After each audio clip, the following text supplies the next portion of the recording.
How likely are you to develop bunions? Contrary to popular belief, those bony bumps that form on the big toe, known as bunions, aren't just a problem for grandma and her orthopedic shoes.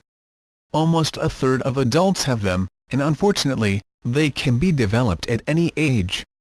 Here's what you need to know about this common foot issue. What causes bunions? A bunion is actually the widening of the first two metatarsal bones of the foot, says John Mancuso, a doctor of podiatric medicine in New York City. But it's only a myth that your favorite pair of heels causes them. Louboutin lovers, rejoice. They are 100% hereditary. Hanks, Mom. Who's most at risk to get them? They're actually quite common, says Rebecca Pruthi, M.D., a podiatric physician and surgeon in New York City. And while they're hereditary, there are certain factors that up your risk if they do run in your family. According to the American Podiatric Medical Association, those with flat feet, low arches, arthritis, or inflammatory joint disease are most prone to developing them. If you have a job that requires you to be on your feet a lot, you're also more susceptible to getting bunions, says Pruthi.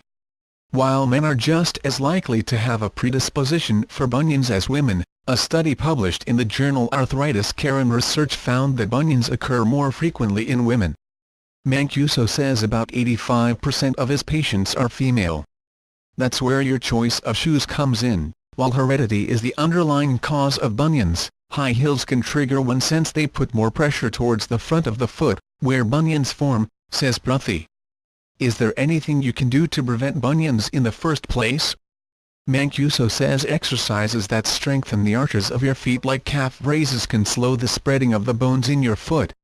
Making sure you wear the right shoes, roomy ones that have wide and deep toe boxes, can also help minimize your chances of developing one. What can you do to make your feet feel better if you have one?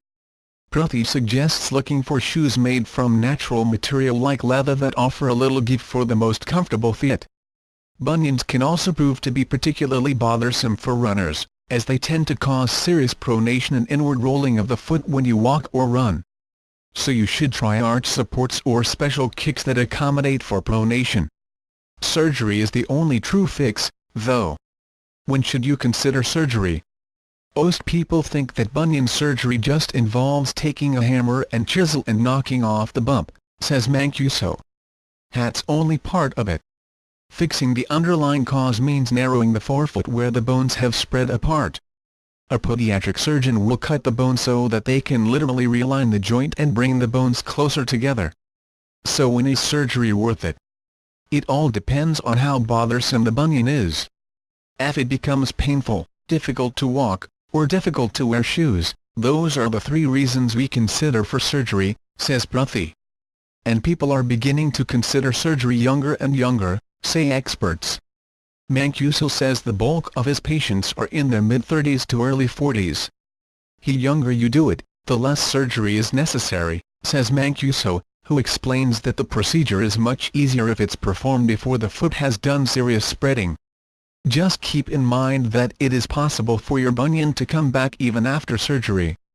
Since severities vary with each bunion, there are different surgical procedures to correct the bunion, says Pruthi. If the appropriate procedure was performed, reoccurrence is unlikely. If it does, it usually takes years and usually is less severe,